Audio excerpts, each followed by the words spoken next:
The next thought is, I don't know where I'm at. They don't know where I'm at. I know I've been shot. I don't know how bad I'm shot. So I get on the radio and I say I'm shot. At the same time, one of the other guys is running the dude's plate on the radio, and he cut me off. So they don't hear I'm shot. And I look down, and it's Ian, and he's on the pavement, and there's blood everywhere. I mean, he's bleeding everywhere. So I bend down to him, and he's like, go get my wife. He says, go get Vicky. Eric Murphy, welcome to Old School Cops. Thank you, Lou. Good to see you. You're on the Pahrump, Nevada Police Department, I take it. I used to be, yes. I retired. August will be 2 years that I've retired, and I worked with the Nye County Sheriff's Office. How big is Pahrump? Well, Pahrump is about 45,000, and then the rest of the county is roughly about 55,000. Really? We have so that's pretty small, but that's a big county, right? Huge. They say we're the third largest county in the entire country. A lot of our area is BLM land. It's a lot of open, vast. Like where I'm at the very southern part, right just outside of Vegas. And then our county seat is 2.5 or 3 hours from me. We were talking a while back. You said that if some of the places in the area of responsibility for the county are so far away that it would take how long to get them a backup if they needed it? So like our Tonopah area, there's usually one guy. When I worked there was one guy on duty in Tonopah, and then an outline area called Gabs. There was one guy that worked there when I worked there. And if you took a very rough road and responded to him for assistance, lights and sirens, it would take you about an hour and a half to get there. If you drive normally and go out on what's called the US 95, it takes you about 4 hours to get to Gabs. Gosh. And they don't have any helicopters or anything? No, they do not. No, it's a whole other environment of policing out here. So before you were the police, you were? I was a firefighter. Well, tell me about the fire department and why you went on the sheriff's department. Yeah, I started the fire department in 1992 as a volunteer. And then about right around 2000, they became a paid department. So then I became paid. And then in 2003, I was talking to some friends of mine that I had met through the fire department that had worked for the sheriff's office. And at the time, that fire department was kind of newer. So it wasn't like they could make pay for everybody. So they said, hey, come over and work for us. So thought about it a little bit. I had 2 young kids, had a wife, and I'm like, I need something that can support all of us. You know how that goes. And I'm like, maybe it's a good thing to do. So I went to the sheriff's office, went through the police academy, and in January of 2004, hit the street. Yep. Started out as a patrol deputy. I don't know how things changed in Nevada or Pahrump, but things were changing dramatically in the police departments around that time. So you're kind of like on the threshold of old school and new school. Right. Did you see those changes? Did you see those changes in Pahrump? I did a lot. When I first started, we didn't have tasers. And then after a couple of years of working, then we got tasers. And then I was through the whole, as you know, the whole body cam requirement. They want to see what we're doing. So I lived. So you started without the body cam, and then you went with the body cam. Correct. How did you feel about that? How about some of the guys you worked with? I thought it was okay. It was one of those things where, I thought, which really happened if you look at history, was we weren't the problem. The individuals were more of the problem. You know what I'm saying? Yeah, I had that discussion with somebody the other day, and I said, I know that I'm on camera if I have that. Never had a camera, but I've been at situations where I knew I was on camera. So I was on stage. Right. I let the person be an asshole if they wanted to be, and that kind of helped me out. Is that how you felt about it? Yeah, that's the exact way I felt about it. Was in the beginning, especially for our agency, you have the bigger agencies and stuff, but for our agency, there was no issue with the public. So it finally shows that we weren't the problem. Oh yeah. Oh, I see. The first time I ever heard Pahrump is I'd be working in the 90s. In the 90s. I'd be driving home from the after 4 to 12 shift, midnight, I get off. And I'd be listening to the radio, and they had this guy named Bell, and he had this weird thing about UFOs and all of that. Art Bell was a really well-known guy. I mean, He was it's he put Pahrump on the map. And then, of course, the other thing about Pahrump is the chicken ranch, right, right, the yeah, brothel, the yep, brothel. the brothels, yep, yep. We're one of the. And did you ever get any calls there? Did you ever have calls for service there? I've been out there sometimes. The interesting part about them is we have two of them. We have one chicken ranch and then the other one Sherry's Ranch. And the interesting part about them is the thing that always interested me in my long career was we hardly ever went out there. You know, if you did, something was really wrong because they were very good at policing themselves.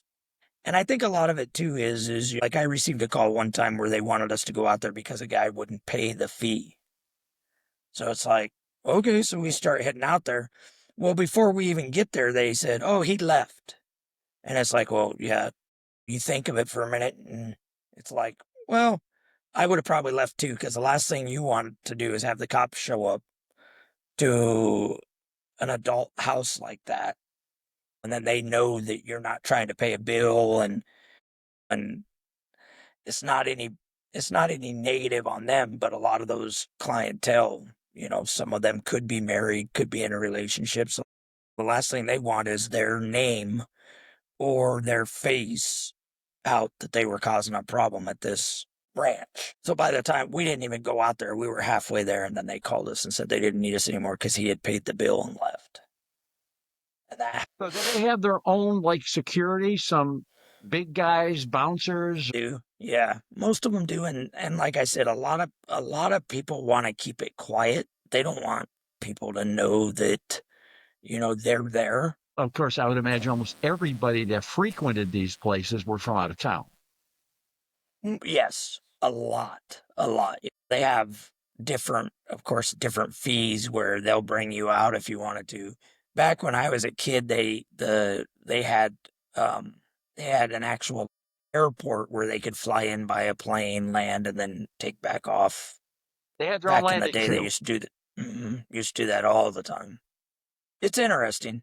It's just one of those things where everybody's kind of knows that they're here. People come from all over the world to go out there and walk into the gift store and just for one reason and one reason only to say that I was here. They've been there. Yep. I used to have family come out all the time that's one of the places they wanted to stop. They wanted to go there and they wanted to either buy some kind of memorabilia or at least say that I was at the chicken ranch. So how far from Vegas? We're 45 minutes. We, So Pahrump itself would you say relatively? I mean, I was looking at the stats. It's relatively, one side of town is supposed to have a little bit more crime problems than the other. So is it pretty safe, generally speaking? yeah, generally speaking, but you always have those one incidences that occur. Like a lot of people talk about, a lot of people in the past have always declared Pahrump is the wild, wild west. And state of Nevada has an open carry law, so anybody can carry a gun. The only time you have to have a permit is if it's concealed. We're so far stretched out. I mean, when I first started, we didn't have anything like the big cities had. We didn't have sectors. You'd just come on duty, and wherever the call was, you would go. And you would drive across town. And when I was with the fire department, our response area was about 365 square miles. And part of Pahrump butts right up against California state line. So sometimes you're doing mutual aid for California. The main highway that comes from Vegas to us, the county lines butt right up against each other. So when I worked at the sheriff's office, we spent numerous amount of times out in Clark County, which is the county for Vegas, assisting them with calls because Vegas is too far away and we're closer to them. And it's a state highway, so highway patrol responds, but you got to wait for the troopers to get there and, we're already out enforcement, so it's closer for us just to respond and make sure the injuries are dealt with and stuff like that. It's a very, very interesting response situation that we have in this county. without going into to your big situation, the significant thing that happened to you and your partner, is there a lot of gun violence there, or is the gun violence a minimal, or It's are people in shooting each other often, or in my opinion, no. It's one of those cases where it happens, but it doesn't. It's not like the big cities where it's every single like night. Chicago? Yeah, there's They, somebody's getting shot, yeah, et cetera. Yeah, yeah. yeah. They deal with a lot of crime here. We've had a lot of people that don't care for the city. So we're so close to Vegas that they live here. We're like a bedroom community, and then they go to Vegas and work every day. And then they come back home. And then on their days off, they're just in the community. There's a lot of that. So they're just working class people and minding Yep. their own business for the Yep. most part.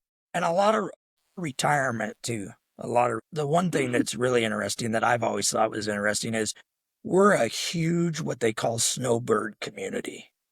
So our winters aren't That's as down here in vicious as, Florida. Same thing. it gets cold. We get down into the high 20s sometimes in the winter, but not like Chicago or those places like that where there's Oh 18 God, feet no, of snow. We no. don't do that. You could see an uptick of like responses. You could see an uptick in the restaurants and stuff when it starts hitting that cooler season because a lot of people will come from the northern states and come down here and live in the RV Yeah. parks that we have and you could see a huge uptick in the population. I mean, you go through the summer and the restaurants aren't that bad. And then when it gets to that weather, you're going in and you're like, waiting an hour in line for a seat, and you can see the uptick. It really changes things here. So you ended up getting shot, I did. and I did. yes, and was that the first time you were ever in a gunfire situation on the job? It was. Yes, it was September 19th of 2008. And that was the first time. I'd only been on 5 years at that time. And that was the first time I had ever had to discharge my firearm. Oh, did you have cameras then? Not have cameras. It was kind of an older setup, but in my vehicle, I had like a car camera. The dash cam, yeah, Uh, yeah. yeah, dash cam. And then I had a microphone that attached to my duty belt so you could hear me talking. But For some of this incident, which I want to go into, of course, yeah, was were you in the frame of the dash cam or no? no, no. I know I parked there were some interesting things about that happened. So for me, it was just one of those things like you and I've talked about already is just a normal night. I was a, I was in K-9 at the time and I was also a field training officer. So I had a new guy out with me that I was training. He had had experience, but he had came from a different agency. So he was just trying to learn, the paperwork ropes and how things worked at our sheriff's office. So we started our shift at normal. It was it was like a 6 to 3 a.m. shift. And partly through the shift, he starts not feeling well. And I mean like bad. And he's at the end of one of our programs that we called Ghost Phase. So I was dressed like a civilian and he was in uniform. And the object was that they wanted people in Ghost Phase, people go to the deputy, not the senior deputy, because people start recognizing you in a small community. So you'd get out of the car, and if you were in uniform, they'd be like, "Hey, Murphy, I need to talk to you," and they would ignore the new guy. So that ghost phase puts you in a different. You're in civilian clothes. You don't look like a cop. You have a vest on. Your gun's covered, and it tries to get them to act on their own. So he's like, "I'm not feeling good." So I just told him, I said, "Just go home." I said, "You're no good to me. Sick. You're putting both of us in danger. Not feeling well." So I call my sergeant. I tell him, he's going to go home. He's not feeling well. My sergeant tells me, go to your house, go back to your house and get my uniform on and get my canine partner. So I do that. I come home, get all changed, get my canine partner. And as soon as I get back in the vehicle, I get dispatched to a car accident and I deal with that. No big deal. And then me and my partner get dispatched, my partner and we get dispatched to I mean, two different cars. yeah, yep. We always run one man cars out here. We're never really paired up. So him and I get dispatched to an intoxicated individual in the middle of the roadway. So we go and start dealing with that, and it's just some lady Partner's from a, name? it was in Deutsch. So we show up and she's intoxicated. She came from a bar and her daughter's trying to get her home. And at one point she stops and she gets out of the car. So she won't stay in the car. She's just obnoxious. So we get her back in the car and we tell the daughter, look, this is it. We can't be dealing with this all night. If we come back, she's going to go to jail for CPC and sleep it off.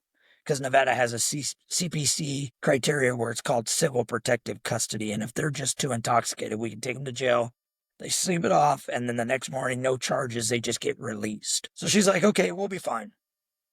So we go back up to the station, and we're talking with another partner of ours, and they dispatch us again to that lady. They're further up the road. So our other partner was a female, so we're like, she's a female, you might as well just come with her, because we can't put up with this all night. She's going to go to jail.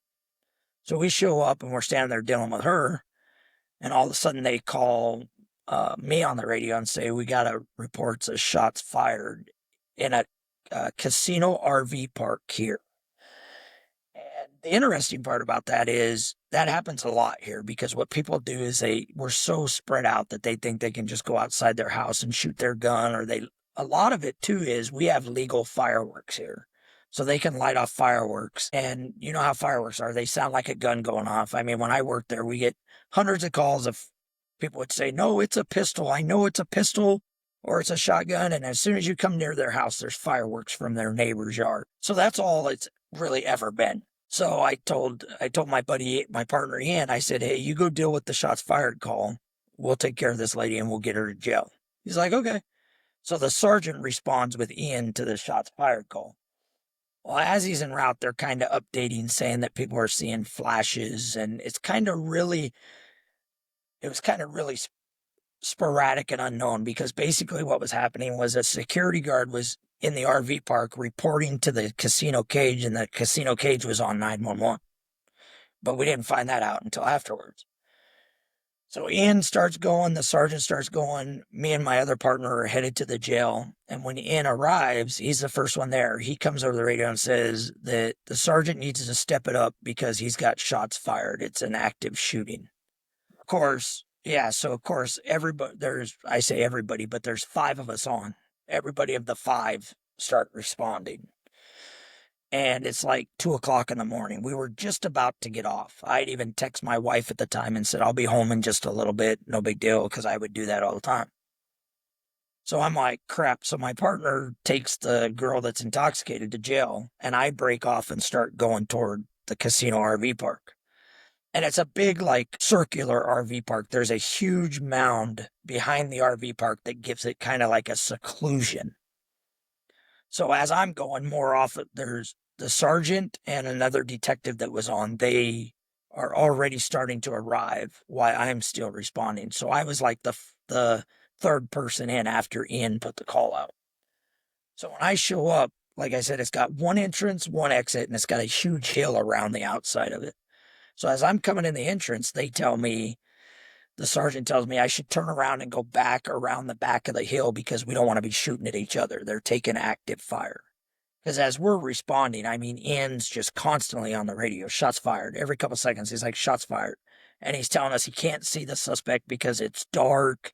One of the big things we always deal with out here is we don't have street lights. So as soon as you get away from the car, you have the moonlight and that's it. Or you don't have the moon up and it's just dark. So as I pull in, they tell me go around the back of the hill. So I know exactly what we're talking about. So I pull around, I come up, park my car, I get out, and I start hiking up the hill, and I get to the top of the hill, and I can see them operating. I can see the flashlights from the officers.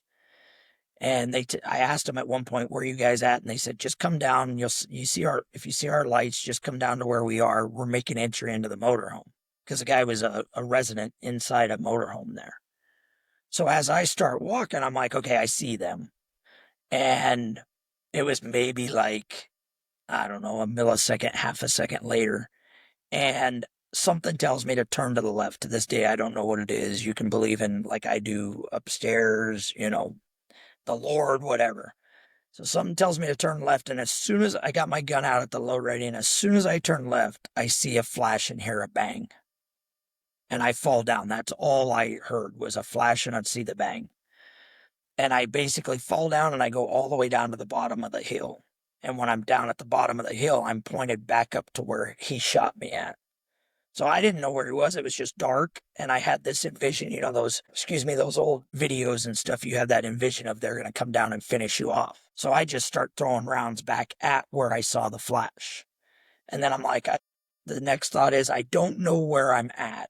They don't know where I'm at. I know I've been shot. I don't know how bad I'm shot because I saw the first flash. I got to get out of here. I'm no help to anybody just laying here. He's going to come down and kill me. So I get on the radio and I say I'm shot. Well, the problem was at the same time I'm saying I call out shots fired. One of the other guys is running the dude's plate on the radio and he cut me off. So they don't hear I'm shot. So I don't hear a response, so I say it again.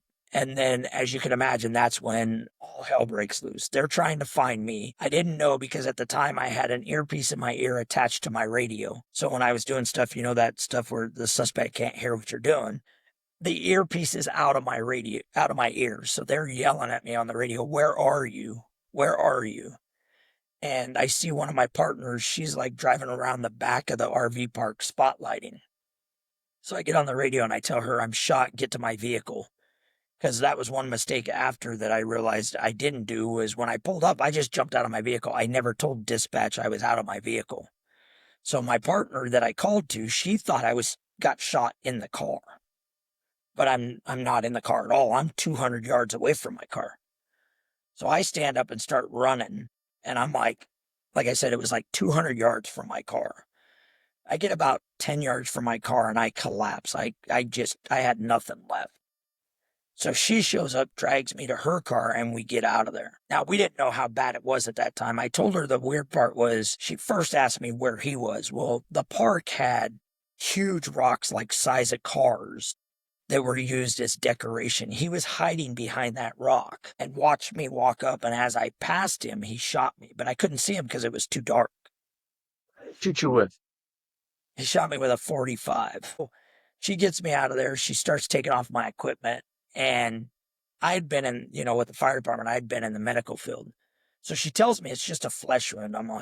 She's like, it's a flesh wound. You're going to be good. And I'm like, okay. The only thing I remember about the pain was, I had no pain.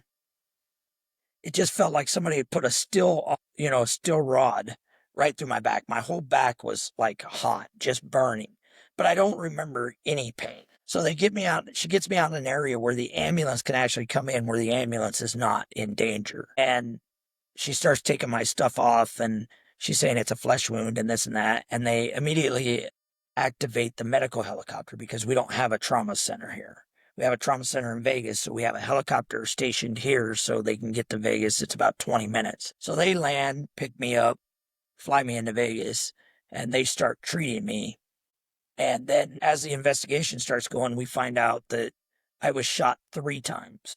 I thought I was only shot once. I was shot 3 times. The first round hit me in the stomach where my vest was. The second round went in the gap of the vest because they didn't overlap at that time. And it went through my left rib cage, went all the way through me and exited out my back. And then the third shot went in if you can believe this, the third shot went in the exit wound of the second round in my back, went all the way up my back and was lodged in my shoulder. They've determined that he was basically about 6 feet from me when he shot me. And the doctor the trauma center said that, or the trauma surgeon said that's kind of what saved my life because the bullet couldn't get up to spinning because it's such a big round. It just basically went through and just tore through me. The interesting part was nothing was hit. My liver wasn't hit, my kidneys, none of that. I don't know, it just went through me and that was it. And the bleeding was heavy but minimal because it was like cauterized. The bullet was so hot.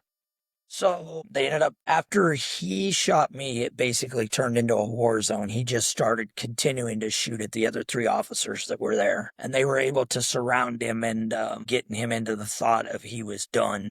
So he, at the end of it, just threw down his guns and said, I quit and gave up. Where's he at now? Well, he was in prison. But he's out now on lifetime probation. I get parole or whatever it is, but he spent 10 years in prison. 10 years for this shit. Man. So have you ever you spoken to this guy since this happened? So I had one part where he was in our custody after he went to state prison. He came back and was in our custody for like a year on some county charges. I don't know what the charges were, but and he had told the captain of the jail at that time that he wanted to speak to me. So I went down and spoke with him, and it was one of those, I'm sorry and this and that, and it was a bad day and blah blah blah. And I said, okay, that's all I said. Because, I've talked to some people over the years and you're like, you need to forgive him. And even to this day, I'm still just not at that point. Like you and I've discussed off camera that there's a lot of things in my life right now that, or even before that, because of the shooting, that things have happened to me in bad ways that I can't forgive somebody like that. Like you and I've talked for 18 months, almost 2 years after the shooting, I divorced my ex-wife. 2015, I had a serious case of PTSD. Even to this day, I'm taking medication for that. I have to take, one pill every day just to keep me from losing my, as the old saying goes, losing my crap. My life has changed forever. Every morning I get up out of the shower, I see the scars. The scars are going to remind me, like the one on my left rib cage is like that big. I mean, and the one on my back looks like somebody just took a knife and serrated my back open because it's been stitched and closed. And so I'll never forget it. I just got to, on a daily basis, I got to figure out how to deal with things. And I think one of the biggest things is just, I was always, up until 2015, I was always in denial. And then How do you mean? How do you mean? I just, I just thought I was okay. That old saying of like, I mean, you up know, here. yeah, just throw dirt on it and get back into it. I mean, I went back to work 2 months after I was shot. I wanted to one of the things I thought of back then was he's changed my life forever. I don't want him to change the career that I love. In other And I words, you should don't have want him never to done, control you. You don't want to yeah, give him control of everything. and I should have never done that. I should have just, got the help I needed. My ultimate goal in that, at that beginning stage of being shot, when I was starting to do doctors and psych, because they made me go to a psychologist and talk about things, and I just kind of blew it off. I was like, I'm good, dude. Put me back to work. I'm ready to go. Put me back to work. And it got so bad, dude. There was a point where I was putting band-aids over my wounds, and then I would put my vest on and go back to work. And I should have never done that. Nowadays, mental health is so important. And it just wasn't a big It thing was back important then. then, but it wasn't. They were not concerned about it. Oh, you're 100% right. And nowadays, it's like, you see the stats and stuff, and when you have more people in this career that you and I have done for a long time, when you have more people in this career that are taking their own lives instead of being killed by suspects, that's a huge problem. And at some point, we have to realize that it's not the way that this should be. You should not be killing yourself because of the job. Yeah, I don't know how you feel about this thing, but I think a lot of the policemen there's a number of things going on. I mean, the urban scene, being a cop in a big city, is got a whole bunch of different situations going. We always see a lot of crazy stuff, but Right, you see right, a lot of crazy stuff, and then you come home and you realize you got problems at home. That's crazy stuff right, too. And right, then you say right, the world is a shithole. What am I doing here? So that is right. one thing. The other thing I believe uh, is a lot of time, more so today, because back in my day, although there were some really asshole bosses, the departments generally supported you and what you're doing. Today, I think that police officers today on the street realize that they're not supported.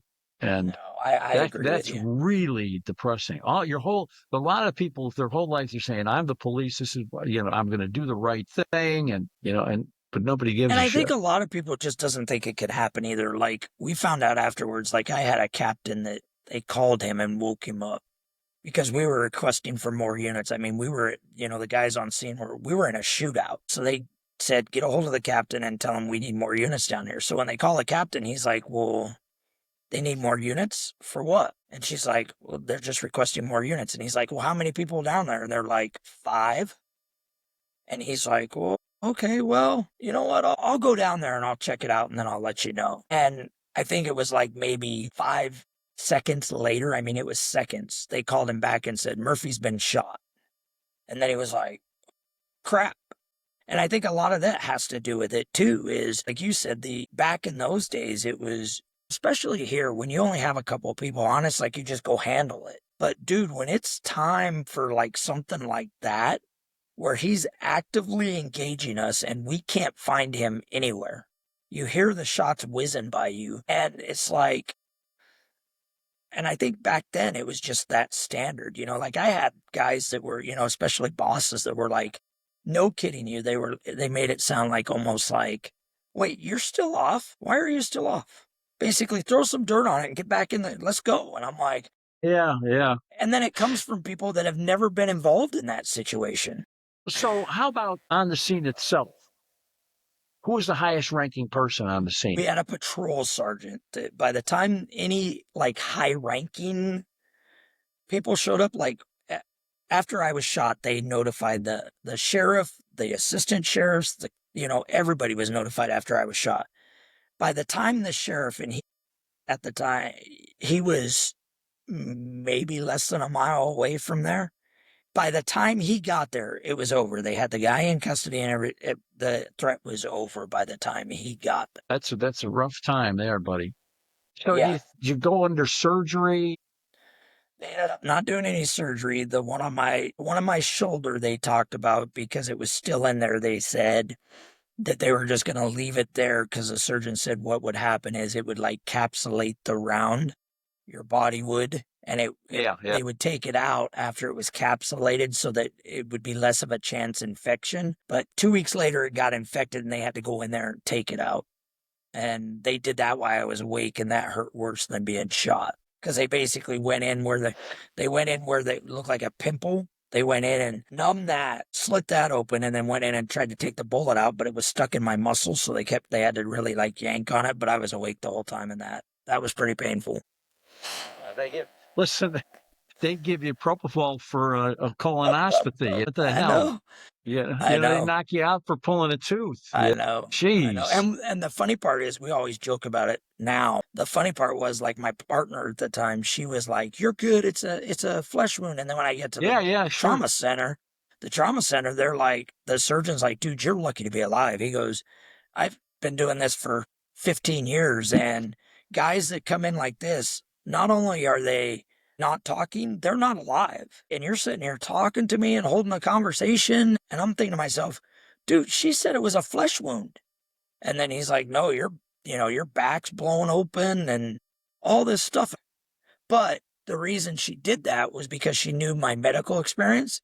And she's like, I just need, like when I got on the helicopter, my blood pressure was 120/80. Even the flight medics couldn't believe how good my blood pressure was after being shot. And then, of course, in the back of the ambulance, they're giving you, like you said, they're giving you morphine and all this stuff to take the pain away anyway.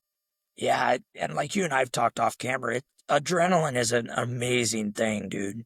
Like I told you, I was shot. I saw the flash and heard one bang, and then I didn't hear anything after that. It just like tunnel vision tones everything out, and Yeah. all you're doing is trying to survive. You just want to go home to your family, and Mhm. to make that, it's like, especially when you got surgeons that are telling you, dude, you shouldn't even be talking right now. Yeah, It's like yeah. So your somebody partner was Ian watching. at the time, your partner Yes, Ian sir. at the time, he Yep. was a good friend too. Great friend. Yep. Yep. Yep. Him and I were as on the job as close as you could get to best friends. I mean, we hung out after work. I watched his kids grow up. He watched my kids grow up. We worked together all the time. We would bounce around with each other just to work together on shift bids and stuff like that. He was a tremendous friend, like you and I've talked So about. yeah, so let's talk about Ian and what happened to him. Yeah. So it's a really weird chain of events. Go further. When was the last time, or do you know, when was the last time prior to you being shot that that a deputy sheriff or a police officer was shot in that jurisdiction? It was really strange with those events, but there was a guy before me that got shot on a traffic stop. 18 months. So we had a routine of like 3 shootings within 18 months of each other. 18 months for him, 18 months you, and then 18 months 18 in. months in. Yep. It was like all that, all laid out. It was that close. And before that 18 months, it was like a We had long, had, long we time. had had the only guy that we hadn't had a shooting. And the only guy that had even passed away in the line of duty was a guy up north in 1992 was fighting a guy in, I think it was 92. But anyway, he was fighting a guy on a call, took the guy to jail and came out of the jail and collapsed and had a heart attack and died. Yeah, yeah. But So that was it. let's tell It didn't happen very much. tell me, buddy. So it was a weird chain of events. So after I got injured, probably about, I don't know, it was probably 4 or 5 months later, Ian was a member of the Nevada Army National Guard. They got deployed to Afghanistan. So he went over there, and at that time it was, and I'm not sure what it is now, but at that time it was, you were gone for at least a minimum of a year. So he comes back, everything's good. He comes back, and the policies that they had in our agency was he had to ride with an FTO to get back into the group. So he was riding with an FTO, and it was the second day on the job. We had already talked. We were going to meet for lunch and just friends hang out, and we hadn't seen each other in a long time. By then I was a detective in general assignment. So we chat. He goes out and he's working the street, and they get dispatched to a lady that had called up and said that she was moving away from her boyfriend, and while she was collecting her things, her boyfriend showed up, and they got into an argument. And as she was leaving the property, he fired 4 rounds into the back of her car and was currently chasing her. So they dispatch in, and he's with an FTO, and they're heading. It's on the south end of town. They're heading out there, and at some point, the girl decides she's going to pull into the casino RV park that I got shot at. She's going to pull into that casino. So they start responding over there. It's in his FTO in one car and then a second officer in another car. Well, as they are coming in, they see a little white car running rapidly through the parking lot. So the second officer says on the radio he's going to go ahead and make contact with this guy and talk to him about the way he's driving in the parking lot. So the guy pulls up, and he's right in front of the casino doors up against the curb. So when Ian pulls in, he pulls in and he's in front of the guy. They have no idea that this is the guy. They were told it was a truck, and he's in like a little white Saturn. So the second officer pulls in behind the guy, and Ian pulls in front of the guy. They had no idea it was him. Ian goes to step out, and as he steps out, the guy pulls an AK-47 out and is between the door and the A-post of the car and just starts pulling the trigger. He fires 11 rounds in 1.4 seconds. 9 of those rounds go through the patrol vehicle and strike Ian. Yeah. And, the vest didn't really, maybe stopped 1 or 2, I think, but not enough. So then, of course, they do the same like me. They call out shots fired, and everybody starts going. So me and one of the other detectives, we get in a car together, and we're flying down there. And we're about 2 miles away, and they come over because they're saying they need medics, shots fired, but they're not saying anything else. So nobody really knows what's going on. They just know shots fired and somebody's been injured. That we don't know if it's a suspect or if it's the officers. We don't know. So we're flying down there, and we're about 2 miles out, and the assistant sheriff that gets on scene comes over the radio and says, "We have an officer down." So then it's like, holy crap. So we start, trying to go as fast as we can. When I pull in, I get out, and I see where the ambulance is. The medical helicopter's coming in to land. And I look down, and it's Ian, and he's on the pavement, and there's blood everywhere. I mean, he's bleeding everywhere. So I bend down to him, and he's like, go get my wife. He says, go get Vicky, which was his wife at the time. And I said, okay. And then I leave him from there. They put him in the helicopter, and they take him to the same trauma center I went to. It's a level 1 trauma center. So I go find his wife. Luckily, him and I had talked because he had told me that she had moved jobs and was working at a different place. So I was pretty much one of the few that knew where she was. So I grabbed the sheriff. The sheriff's like, let's go. So I go to her, and now the roles are reversed. I had a captain have to go tell my wife that I was shot. Now I've got to tell my partner I got to tell his wife that he's now been shot. So we show up, I tell her, of course, complete devastation. And we don't know anything because he's in the helicopter. So we get in my car and we run code 3 all the way to Vegas, lights and sirens. We get to the UMC trauma. They got him in surgery.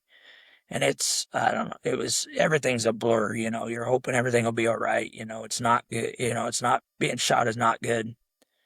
And it was 3 or 4 hours later, they come out and said that he didn't make it. He had passed away.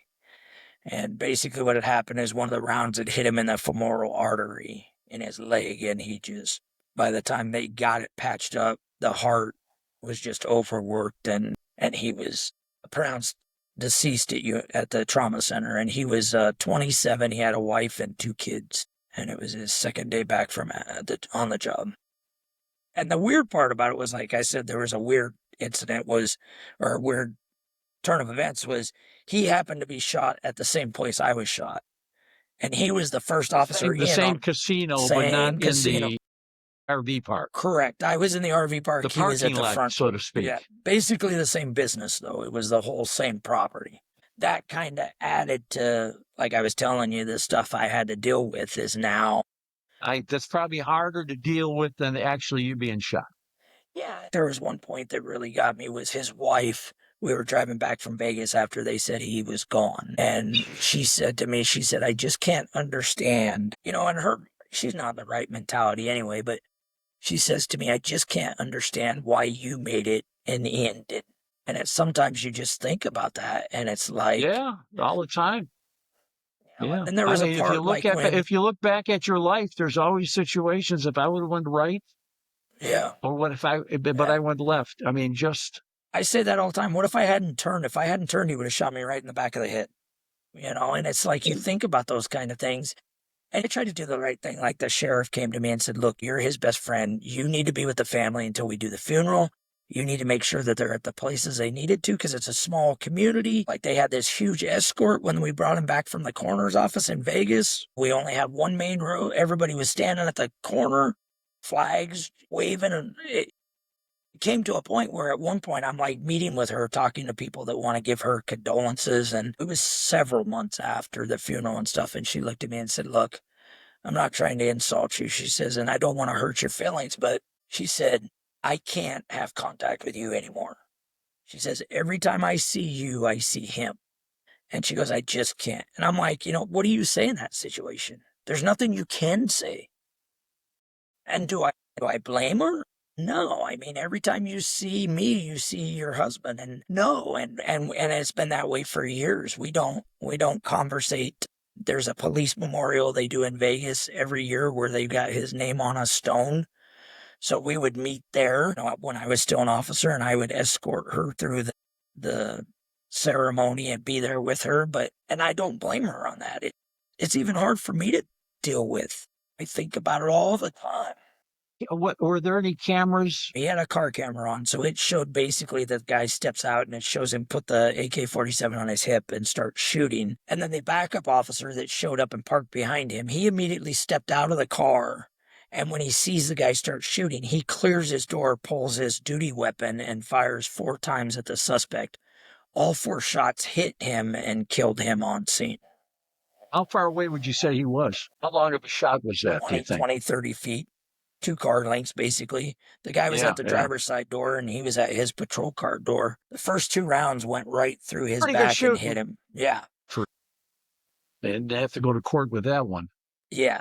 So one of the things I've done a lot is I go and do speakings where I speak to new officers, or I even speak to old officers that the agencies have the idea that mental health may not be a thing. And I go speak to people, because here's the thing I realized with both things is when I was in the academy, they would always go, you want to fight till the end. You don't want to give up. And, you take this person wherever, because when it's just you and him, your life's on the line. And then afterwards you look at it and you're like, not a one of those guys that taught in my academy had ever been through anything like I've been through. And how important is it for a guy that's been through that's been shot, that, has dealt with the mental anguish and the mental issues? How important is it for that kind of a person to stand in front of a classroom and say, I can tell you because I've been here and done that. What you're going through, a lot of war veterans are going through. A Right. lot of them. Right. Yep. Because it's Yep. hard for them. Same thing. It's hard for them to talk to somebody who has had the similar experience. I told you, I think, well, maybe I told you this. One of the reasons why I'm doing this is because, I mean, like I'm turning 80 in my next birthday. Right. Right. A lot of my friends, and most of my friends were cops. Right. A lot of those people are gone. They passed away. Yep. And it's not easy to make that kind of connection with people at this stage in my life. I have some friends and everything, and they're good guys and good people, but I can't make a connection with people like I made with somebody when we were in the middle of the fray and people I worked 100% with, correct. or Right. having a drink after work, or just. And the And I change didn't is hang always around a lot, but you just can't find that kind of right. connection all the time. So I started this. I've got a guy coming up that is he's just retired, and what he does is he does a hotline. It's through the Fraternal Order of Police, and Right. it's a hotline, and he goes on once in a while, and he takes calls from other officers in distress. And he said he just felt he had to do that. You and I discussed a couple of times since we've been talking is I've done a lot of these things over the years and gone to like brand new academies and taught officer survival. And I think, and I tell people, if I can have one person when they're laying on the ground and they're on that edge of this, this individual, this suspect taking their life, and they think that Eric Murphy told me never to give up, always fight, and it saves their life, then mine and end story is what it's about. Bingo. It's what it's about. You never give up. Yeah. You got a golf game coming up after this. Is Yeah, golf good for you? Does it work? Does it help? It's amazing. It's amazing. Right after we were laughing, me and my wife were talking about it because right after I retired, I tweaked my knee wrong and I was in a lot of pain with my knee. So I go to the surgeon and he's like, "You have no cartilage in your knee. It's completely gone." So I went in at 51 years old and had a total knee replacement. That they say that you might have to have another one sometime in your life. Yeah, sometime down the road. How's the knee working? Great. And the surgeon told me one of the best things for therapy for it is golf. So my wife now, she's like, "Go golf." So I go golf every Friday with a group and it's just relaxing. Like you and I talked about, retirement at its finest. And how many kids you got? I have 2 boys, and then my now wife, she has a boy and a daughter. So I have 2 bonus kids. My youngest son is currently a canine handler patrol officer with the same agency I worked for. And he's doing his career, and it says a lot about him. I mean, he was very young, 6 or 7-ish, when they knocked on the door and said I was shot. So for him to want to go into a career like that where he saw his dad almost die, that speaks a lot for his character, and he's good at it. He's a good cop. I've got a couple of buddies, friends who were killed in the line of duty, and their kids came out of jail. Yeah. And it says a lot for their character. They were little kids. They were young when it happened. My youngest, him and Ian were like really close. Ian was like, he called him Uncle Ian. And even when Ian got killed, it was very hard for him. But to do that where he saw somebody that he respected as an uncle get shot and killed, and then see his dad also be injured and still want to deal with that career knowing that every day you put that badge on, your life's on the line. And for him to want to do that. You're proud. I'm proud. I am very proud. So you are relocating from Pahrump to Texas. To Texas. We're in the spot right now where I've got half of my house down there, and we're just waiting for our house to sell in Nevada in Pahrump, and we're going to go to Texas. My brother lives down there, and that's where I'm going to spend the rest of my days, however long I got. Well, that's you're always welcome to stop by and visit us in Florida if you're on the west coast of Florida. You ever get down to Texas, thank you. Thank you for taking the time. I appreciate it.